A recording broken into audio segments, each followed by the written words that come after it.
어떤 사람은요, 헤어지기 직전까지도 그 사실을 눈치채지 못한 채 살아가요. 그냥 조금 바쁜가 보다. 원래 이런 사람이었나? 내가 예민한 건가? 그렇게 생각하면서요. 그런데 막상 끝나고 나서 되돌아보면 그 신호들이 하나씩 보이기 시작하죠. 아, 그때 그게 그거였구나. 그 순간부터 이미 달라지고 있었구나. 오늘은요, 남자가 마음이 식었을 때 나타나는 변화에 대해 이야기해 보려고 해요. 그런데 이 이야기는 단순히 이런 행동을 하면 마음이 식은 거다라는 식의 체크리스트가 아니에요. 그보다는 왜 그런 변화가 생기는지, 그 변화가 어떤 흐름 속에서 나타나는지, 그걸 조금 천천히 들여다보는 시간이 될 거예요. 일단 편하게 들어보세요. 듣다 보면 지금 내가 느끼고 있는 이 불안이 어디서 오는 건지 조금은 정리가 될 거예요. 사실 남자의 마음이 식는다는 건 어느 날 갑자기 스위치가 꺼지듯 일어나는 일이 아니에요. 그건 아주 천천히, 조용히, 본인도 모르는 사이에 시작되는 거예요. 그래서 상대방도 처음엔 알아채지 못하죠. 그저 조금 피곤해 보이는 것 같고, 조금 대화가 줄어든 것 같고, 조금 집중이 덜한 것 같은데, 그게 뭔지는 정확히 설명할 수가 없어요. 그런데 그 조금들이 쌓이면서 어느 순간 관계의 온도가 완전히 달라져 있다는 걸 깨닫게 되는 거예요. 제가 하나만 여쭤볼게요. 요즘 대화할 때 그 사람이 내 말을 듣고 있긴 한데 뭔가 듣고 있는 것 같지 않은 느낌을 받은 적 있으세요? 눈은 나를 보고 있는데 시선은 어딘가 다른 곳에 가 있는 것 같은 그런 느낌이요. 그게 바로 첫 번째 변화의 시작이에요. 그 순간부터 이미 그 사람의 내면에서는 조용한 이동이 시작된 거예요. 남자가 마음이 식기 시작할 때 가장 먼저 나타나는 변화는요, 눈에 띄는 큰 행동이 아니에요. 오히려 아주 미묘하고 사소한 지점에서 시작돼요. 그게 뭐냐면 응답의 밀도가 달라지는 거예요. 밀도라는 게 뭐냐면 같은 대화를 하더라도 그 안에 담긴 집중과 감정의 양이 확 줄어드는 거죠. 예를 들어볼게요. 예전에는 오늘 어땠어?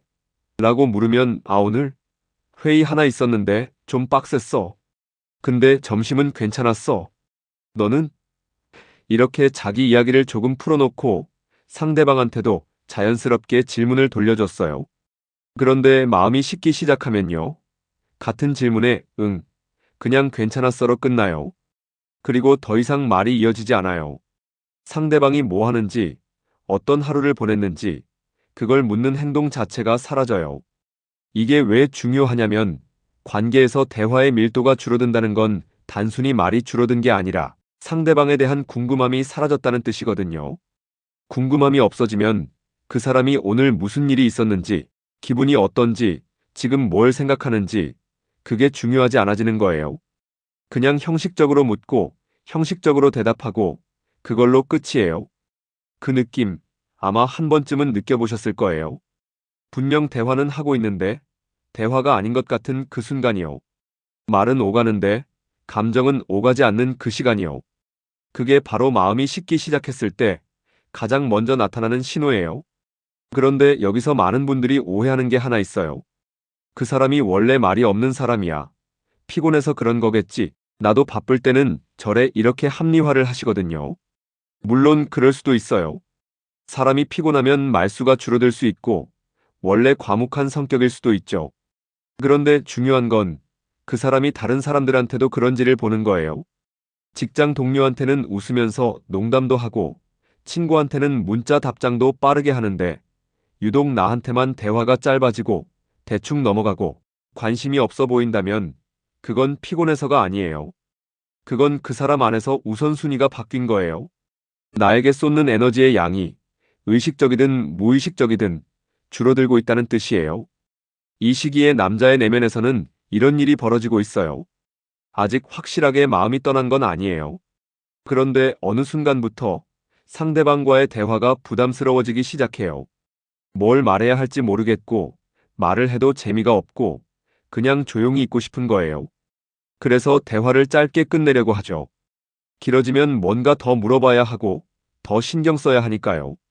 그리고 이때부터 상대방은 불안을 느끼기 시작해요. 뭔가 이상하다. 뭔가 달라졌다. 그런데 뭐가 달라졌는지 정확히 집어낼 수가 없어요. 그래서 더 물어보게 되죠. 요즘 왜 그래? 무슨 일 있어? 나한테 뭐 불만 있어? 이런 질문들이 나오기 시작하는데 이 질문들이 나오는 순간부터 관계는 조금씩 더 어긋나기 시작해요.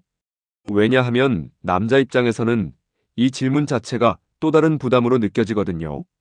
그 다음 단계로 넘어가면 이제는 존재감이 달라져요. 이게 무슨 말이냐면 같은 공간에 있어도 함께 있는 느낌이 들지 않는 거예요. 물리적으로는 옆에 있는데 감정적으로는 완전히 따로 있는 그런 상태가 되는 거죠. 예를 들어 볼게요. 같이 집에 있어요. 소파에 나란히 앉아 있는데 그 사람은 핸드폰만 보고 있어요. 예전에는 핸드폰 보다가도 중간에 이거 봐봐 하면서 보여주거나 배고프지 않아? 하면서 말을 걸었는데 이제는 그냥 계속 자기 세계에만 빠져 있어요. 말을 걸어도 응, 그래, 나중에 이런 식으로 대답하고 다시 핸드폰으로 돌아가요. 이게 단순히 핸드폰을 많이 본다는 문제가 아니에요. 중요한 건 그 사람의 의식이 나를 향하지 않는다는 거예요. 같은 공간에 있어도 그 사람의 생각과 감정이 나와는 완전히 다른 곳에 가 있는 거죠. 그래서 함께 있어도 외로운 느낌이 드는 거예요. 이 시기에 많이 느끼는 감정이 뭐냐면 나 혼자만 애쓰고 있는 것 같다는 느낌이에요. 대화를 시도하는 것도 나고 뭘 하자고 제안하는 것도 나고 관심을 보이는 것도 나예요. 상대방은 그냥 응답만 할 뿐이에요. 적극적으로 먼저 뭔가를 하려는 모습이 보이지 않아요. 그러면 이런 생각이 들기 시작하죠. 내가 너무 집착하는 건가? 내가 너무 예민한 건가? 내가 너무 많은 걸 바라는 건가? 이렇게 자기 탓을 하게 돼요. 그런데 이건 집착도 아니고 예민한 것도 아니에요. 그냥 정상적인 관계에서 당연히 느낄 수 있는 외로움을 느끼고 있는 거예요. 남자의 내면에서는 이런 일이 벌어지고 있어요. 이 시기쯤 되면 본인도 조금씩 알아채기 시작해요. 내가 요즘 왜 이러지? 하는 생각이 들기도 하죠. 그런데 그걸 인정하기가 싫은 거예요. 왜냐하면 인정하는 순간 뭔가 결정을 해야 하니까요. 관계를 정리할 건지 아니면 다시 노력해 볼 건지 그걸 결정해야 하는데 그게 부담스러워요. 그래서 이 시기에 남자들은 일종의 회피 상태에 들어가요. 상대방과 깊은 대화를 피하고 감정적인 교류를 피하고 그냥 일상적인 루틴만 유지하려고 해요. 아침에 일어나서 출근하고 퇴근해서 집에 오고 밥 먹고 자고 이런 패턴만 반복하는 거죠. 그 안에서 감정적인 연결은 점점 사라지고요. 이때 여성들이 가장 많이 하는 실수가 뭐냐면 더 많은 관심과 애정으로 상대방을 붙잡으려고 한다는 거예요. 더 잘해주고 더 맞춰주고 더 이해하려고 노력하죠.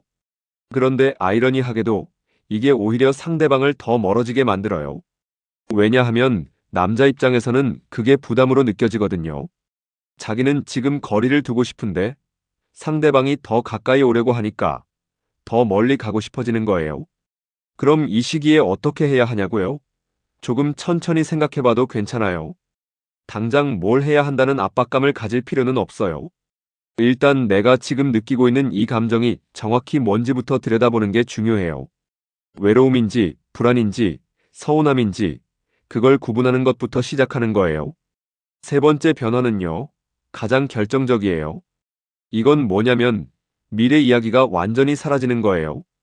예전에는 다음 주 계획도 같이 이야기하고 다음 달 여행 갈 곳도 같이 찾아보고 올해 안에 뭘 하자는 이야기도 자연스럽게 나왔는데 이제는 그런 이야기가 전혀 안 나와요. 다음 주에 뭐 하고 싶어? 하고 물으면 모르겠어. 그때 가서 생각해보자. 이렇게 답이 돌아와요. 다음 달에 여행 갈까? 하고 물으면 글쎄, 좀 바쁠 것 같은데. 이렇게 계속 회피하죠. 미래에 대한 모든 대화를 불확실한 상태로 남겨두려고 해요. 이게 왜 중요하냐면 미래 이야기를 한다는 건 그 미래 속에 상대방을 포함시킨다는 뜻이거든요. 그런데 마음이 식으면 더 이상 그 사람을 자기 미래 속에 그리지 않게 돼요. 그래서 미래 이야기를 꺼내는 것 자체가 부담스럽고 피하고 싶어지는 거예요. 여기서 많은 분들이 느끼는 게 뭐냐면 나만 미래를 생각하고 있구나라는 씁쓸함이에요. 나는 우리의 앞날을 그리고 있는데 상대방은 지금 이 순간도 제대로 함께하지 않고 있다는 걸 깨닫게 되는 거죠. 그 순간이 되게 외롭거든요. 그리고 이 시기쯤 되면 스킨십도 확 줄어요. 손을 잡는 것도, 안는 것도, 가벼운 터치도 다 줄어들어요. 예전에는 그냥 자연스럽게 손을 잡았는데 이제는 손을 잡으려고 하면 슬쩍 피하거나 잡아도 금방 놓아버려요. 안으려고 하면 어색하게 받아주고 빨리 떨어지려고 해요. 이게 단순히 스킨십이 줄었다는 문제가 아니에요. 스킨십은 감정의 바로미터예요. 서로에게 끌리고 편안하고 가까이 있고 싶을 때 자연스럽게 나오는 게 스킨십이거든요. 그게 사라졌다는 건 그 사람이 더 이상 나와 가까이 있고 싶지 않다는 뜻이에요. 물리적으로도 감정적으로도요. 남자의 내면에서는 이 시기에 이런 생각을 해요. 이 관계를 계속 이어가야 하나? 이미 마음속으로는 어느 정도 답이 나와 있어요. 그런데 그걸 말로 꺼내기가 어려운 거예요. 상대방이 상처받을까봐, 자기가 나쁜 사람이 될까봐, 혹은 자기도 확신이 서지 않아서요. 그래서 계속 미루고 회피하고 상황을 흐지부지 만들려고 해요. 그러면 여성 입장에서는 이게 더 괴로워요. 명확하게 끝이라고 말해주지도 않고, 그렇다고 관계를 회복하려는 노력을 보이지도 않고, 그냥 애매한 상태로 계속 끌고 가니까요. 그럼 나는 뭐야? 라는 생각이 들죠. 나는 아직 이 사람을 기다리고 있는데, 이 사람은 이미 마음속으로 떠났으면서도 말을 안 하고 있는 거니까요. 이 시기에 많은 분들이 느끼는 감정이 뭐냐면 분노예요.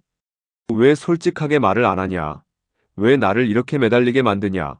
그런 분노가 올라와요. 그리고 그 분노 뒤에는 깊은 슬픔이 있어요. 내가 사랑했던 사람이 나를 이렇게 소중하지 않게 대하고 있다는 사실이 너무 슬픈 거예요. 그럼 이제 이 모든 걸 어떻게 받아들여야 할까요? 제가 하나만 더 여쭤볼게요. 지금 이 이야기를 듣고 계시는데 혹시 마음 한편에서 그래도 아닐 수도 있잖아라는 생각이 드시나요? 아직은 아닐 거야. 좀만 더 기다려보면 괜찮아질 거야. 이런 생각이요. 사실 이게 가장 많이 하는 실수예요. 명백한 신호들이 보이는데도 그걸 애써 외면하려고 하는 거예요. 왜냐하면 인정하는 순간 내가 뭔가 결정을 해야 하니까요. 헤어질 건지 아니면 이 관계를 어떻게든 살려볼 건지 그걸 선택해야 하는데 그게 너무 무섭고 두려운 거예요. 그런데 여기서 중요한 게 하나 있어요. 상대방의 마음이 식었다는 걸 인정하는 게 곧바로 헤어져야 한다는 뜻은 아니라는 거예요. 때로는 관계가 이렇게 식어가는 과정을 겪으면서 오히려 더 솔직한 대화를 나눌 수 있는 기회가 되기도 하거든요. 물론 그러려면 상대방도 그 의지가 있어야 하지만요. 그래서 가장 먼저 해야 할 일은 현실을 정확하게 보는 거예요. 내가 지금 느끼고 있는 이 불안과 외로움이 단순히 내가 예민해서가 아니라 실제로 상대방이 변했기 때문이라는 걸 인정하는 거죠. 그리고 그걸 인정한 뒤에 조용히 대화를 시도해 보는 거예요. 이때 대화하는 방식이 중요해요. 너 요즘 왜 그래? 너 나한테 관심 없지? 이렇게 따지듯이 말하면 상대방은 방어적으로 나와요. 무슨 소리야? 그런 거 아닌데? 너가 오해하는 거야? 이렇게 부인하게 되죠. 그러면 대화는 거기서 끝나버려요. 그게 아니라 요즘 우리 사이가 조금 달라진 것 같아서 나는 조금 외로운 느낌이 들더라고. 너는 어때? 이렇게 내 감정을 먼저 이야기하고 상대방의 생각을 물어보는 거예요. 이렇게 하면 상대방도 조금은 솔직해질 수 있는 여지가 생겨요. 물론 이 대화가 항상 좋은 결과로 이어지는 건 아니에요. 상대방이 나도 요즘 혼란스러워라고 말할 수도 있고 솔직히 나도 잘 모르겠어라고 말할 수도 있어요. 심지어는 우리 관계에 대해 다시 생각해보고 싶어라는 말을 들을 수도 있죠. 그런데 그게 나쁜 건 아니에요. 애매한 상태로 계속 끌고 가는 것보다는 차라리 솔직한 대화를 나눠서 현실을 명확하게 아는 게 더 나아요. 그래야 내가 다음 결정을 할 수 있으니까요. 이제 조금 다른 방향으로 이야기를 해볼게요. 혹시 이런 생각 해보신 적 있으세요? 내가 뭘 잘못했을까? 관계가 이렇게 틀어지면 대부분 자기 탓을 하게 되거든요. 내가 너무 까다로웠나? 내가 너무 감정적이었나? 내가 너무 많이 요구했나? 이런 생각들이 머릿속을 맴돌아요. 그런데 사실 관계가 식는 건 누구 하나의 잘못 때문이 아닐 때가 많아요. 물론 문제가 있었을 수도 있어요. 서로 맞지 않는 부분이 있었을 수도 있고, 한쪽이 더 많이 노력했을 수도 있고, 타이밍이 안 맞았을 수도 있죠. 그런데 그렇다고 해서 그게 전부 내 탓은 아니라는 거예요. 관계는 두 사람이 만들어가는 거예요. 한 사람이 아무리 노력해도 상대방이 그 노력을 받아주지 않으면 관계는 계속될 수가 없어요. 그리고 마음이 식는다는 건 많은 경우 상대방 안에서 일어나는 변화예요. 그 사람이 지금 인생의 어느 지점에 서 있는지, 무엇을 원하는지, 어떤 감정 상태인지, 그런 것들이 복합적으로 작용하는 거죠. 그래서 내가 뭘 잘못했을까? 보다는 이 관계에서 나는 충분히 노력했나? 를 먼저 생각해 보는 게 좋아요. 만약 내가 할 수 있는 건 다 했는데도 상대방이 변하지 않는다면 그건 더 이상 내가 할 수 있는 일이 없다는 뜻이에요. 그럼 이제 어떻게 해야 할까요? 첫 번째로 해야 할 일은 내 감정을 제대로 느끼는 거예요. 슬프면 슬픈 거고, 화가 나면 화가 나는 거예요.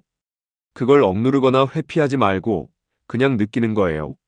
아, 나 지금 정말 슬프구나.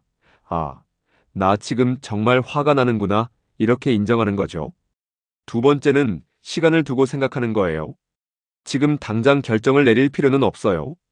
며칠 혹은 몇 주 동안 조용히 지켜보면서 상대방이 정말 변할 의지가 있는지 아니면 이미 마음이 완전히 떠난 건지 그걸 확인하는 거예요. 그 과정에서 내 마음도 조금씩 정리가 될 거예요. 세 번째는 나 자신을 돌보는 거예요. 관계가 흔들릴 때 우리는 모든 에너지를 상대방에게 쏟아붓게 돼요. 어떻게 하면 이 사람을 다시 돌아오게 할 수 있을까? 어떻게 하면 이 관계를 살릴 수 있을까? 그것만 생각하죠. 그런데 그러는 동안 정작 나 자신은 완전히 지쳐버려요. 그래서 이럴 때일수록 나에게 집중하는 게 중요해요. 내가 좋아하는 일을 하고, 내가 만나고 싶은 사람들을 만나고, 내 마음을 돌보는 시간을 가지는 거죠. 그렇게 하다 보면 조금씩 내 안에서 힘이 생겨요. 그 힘이 생겨야 나중에 어떤 결정을 내리든 흔들리지 않고 나아갈 수 있어요. 그럼 이제 실제 사례를 하나 들어볼게요. 제가 아는 분 중에 한 분이 계셨어요. 3년 정도 연애를 하고 계셨는데 어느 날부터 남자친구가 달라졌다고 하시더라고요. 대화가 줄어들고 데이트 약속도 자주 미루고 만나도 뭔가 멍하니 있기만 하고요. 처음에는 그냥 일이 바빠서 그런가 보다 했대요. 그런데 한두 달이 지나도 계속 그러니까 이상하다는 생각이 들기 시작한 거죠. 그래서 조심스럽게 물어봤대요. 요즘 뭔가 힘든 일 있어? 나한테 이야기해 줄 수 있어? 이렇게요. 그랬더니 남자친구가 한참을 말이 없다가 사실 요즘 우리 관계에 대해 많이 생각했어라고 말하더래요. 그 순간 가슴이 철렁 내려앉았다고 하시더라고요. 이미 알고 있던 건데 그걸 실제로 들으니까 너무 슬프고 동시에 화가 나더라는 거예요. 그분은 그날 바로 답을 요구하지 않았대요. 대신 이렇게 말했대요. 나도 우리 관계가 요즘 힘들다는 거 느꼈어. 근데 나는 아직 포기하고 싶지 않아. 그러니까 너도 조금 시간을 갖고 생각해봐. 그리고 내 마음이 정리되면 그때 다시 이야기하자. 그렇게 2주 정도 시간을 가졌대요. 그 2주 동안 그분은 자기 마음을 정리하는 시간을 가졌어요. 혼자 여행도 가보고 친구들도 만나고 일기도 쓰고 그러면서 내가 정말 이 관계를 원하는지 아니면 그냥 헤어지는 게 두려워서 붙잡고 있는 건지 그걸 생각해 봤대요. 그리고 2주 뒤에 다시 만났을 때 남자친구가 이렇게 말했대요. 미안해. 나 요즘 너무 혼란스러웠어. 그런데 생각해보니까 내가 너한테 집중을 못한 건 내 잘못이 아니라 내 문제였던 것 같아. 나한테 조금만 더 시간을 줄 수 있을까? 그분은 그 말을 듣고 한참을 생각하다가 이렇게 대답했대요. 나도 너한테 시간을 줄 수는 있어. 근데 그 시간이 무한정은 아니야. 나도 내 감정을 소중하게 여기고 싶거든. 그러니까 한 달만 더 지켜볼게. 그때까지도 내가 확신이 서지 않으면 그땐 우리 정리하자. 그렇게 한 달을 더 지켜봤는데 남자친구가 조금씩 달라지더래요. 대화도 다시 늘어나고 데이트 약속도 지키려고 노력하고 무엇보다 진지하게 관계에 대해 이야기를 나누려고 하더라는 거예요. 물론 모든 경우가 이렇게 좋은 결과로 이어지는 건 아니에요. 어떤 경우에는 시간을 줘도 상대방이 변하지 않을 수도 있어요. 그럴 땐 정말 헤어지는 게 맞는 선택일 수도 있죠. 근데 중요한 건 그 과정에서 내가 최선을 다했냐는 거예요. 내가 할 수 있는 건 다 해봤고 상대방에게도 기회를 줬고 그럼에도 안 되면 그때는 미련 없이 놓아줄 수 있는 거거든요. 또 다른 사례를 하나 더 들어볼게요. 이번에는 조금 다른 경우예요. 한 분은 남자친구가 점점 달라지는 걸 느꼈는데 계속 아니야, 괜찮아, 좀만 기다리면 되라고 스스로에게 말했대요. 그렇게 6개월을 보냈는데 결국 남자친구가 우리 이제 그만 만나자고 먼저 말을 꺼냈대요. 그 순간 그분이 느낀 감정은 슬픔보다는 분노였대요. 6개월 동안 혼자 애쓰고 혼자 기다리고 혼자 눈치 보면서 보낸 시간이 너무 아깝고 화가 나더라는 거예요. 왜 진작에 말을 안 했어? 왜 나한테 이렇게 시간을 낭비하게 만들었어? 이런 생각이 들더래요. 그런데 시간이 지나고 나서 돌아보니 사실 신호는 계속 있었대요. 대화가 줄어들고 만남이 줄어들고 스킨십이 사라지고 미래 이야기가 안 나오고 다 있었는데 본인이 그걸 보지 않으려고 했던 거죠. 왜냐하면 보는 순간 뭔가 결정을 해야 하니까요. 그래서 그분이 후회하는 건 상대방이 아니라 자기 자신이었대요. 왜 그때 용기를 내서 물어보지 않았을까? 왜 그때 명확하게 선을 긋지 않았을까? 그게 후회가 되더라는 거예요. 이 이야기를 왜 드리냐면 관계에서 가장 중요한 건 타이밍이기도 하지만 동시에 용기이기도 하거든요. 불편한 대화를 나눌 수 있는 용기, 현실을 직시할 수 있는 용기, 때로는 놓아줄 수 있는 용기, 그게 필요해요. 그럼 마지막으로 하나만 더 이야기하고 마무리할게요. 혹시 이런 생각 하신 적 있으세요? 이 사람이 아니면 안 될 것 같아.